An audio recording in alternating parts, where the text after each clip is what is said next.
The question is that the motion be agreed to. Phil Twyford. Let me, for the record, state again that Labor acknowledges that we have a problem with the dumping of waste on the roadside in some of our country's most scenic areas. We acknowledge that is an issue that needs to be addressed, but we have come strongly to the view, Mr. Speaker, that this bill is ill-conceived, badly thought through, and bad law that must be opposed. What does this bill do? It gives councils the powers to declare large parts of their territory to be off limits for freedom camping. It installs an enforcement and compliance regime for both the dumping of waste and littering, but also for freedom camping itself. It is a joke, sir, that this minister stands up and tries to portray this bill as some kind of Magna Carta for freedom campers. It is not. It is the opposite. It undermines freedom camping and it threatens the freedom that generations of New Zealanders have enjoyed to get out in the countryside, to park on the side of the road and to sleep a few hours before heading off for a weekend of fishing, surfing, pig hunting, you name it. We have two chief concerns, Mr. Speaker. The first is that this bill is disproportionate.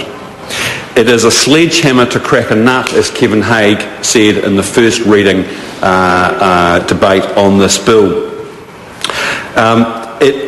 As I said, it gives councils the power to declare large areas off limits to freedom campers, and we've had considerable debate over the last few hours during this debate about whether or not that gives councils the power to effect blanket bans. And the bill says no, it doesn't allow councils to effect blanket bans, but the reality is, sir, that they can declare large swathes of their territory off limits for freedom campers. And the Minister has failed to answer the question we put to her, and that is what percentage is acceptable or not acceptable? Is 98% of the territory off limits to freedom campers? Is that a blanket ban or not? What we heard at Select Committee, sir, was that a number of councils have actually, in the current system, set out to effect blanket bans. The Thames Coromandel District Council has, through its own bylaws, has effectively instituted a blanket ban. The Dunedin City Council came along and gave us quite a detailed presentation. They too have effectively outlawed freedom camping in their territories. So the political will is there when councils decide, for whatever reason, that it's too much hassle, it's too much problem, we don't want freedom campers in our territory. By giving them such an efficient mechanism as is in this bill, councils will have much greater ability to prohibit freedom camping in their territories. The result of that, sir, is that for many New Zealanders, the pig hunters, the surfers, the fishers, the climbers, the trampers, who probably don't live in those areas, they're not ratepayers or local voters, but they are New Zealanders who currently have the right to go freedom camping and enjoy the country in that way. Are we demonising councils by suggesting that they will use the law in this way? I don't think we are. Who in this House has experience of councils using traffic laws for revenue generation? That's right, everyone. Do we have any examples of councils using bus lanes to generate revenue?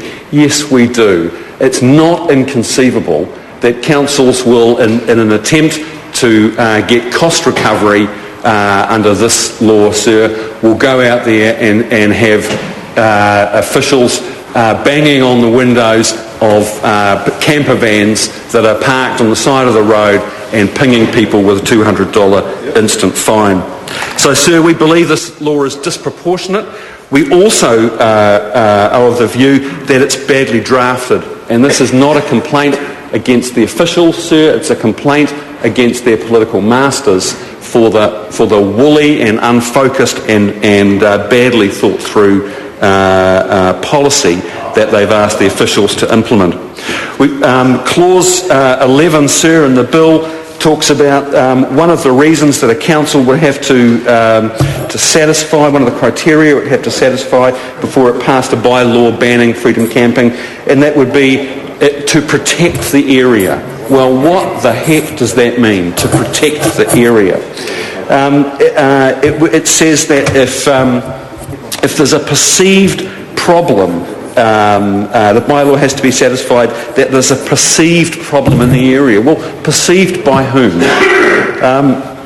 11A states that bylaws must not absolutely prohibit freedom camping. This is the Alice in Wonderland clause. Just because it says they must not absolutely prohibit doesn't actually prevent them from banning freedom camping in 98% of their territory.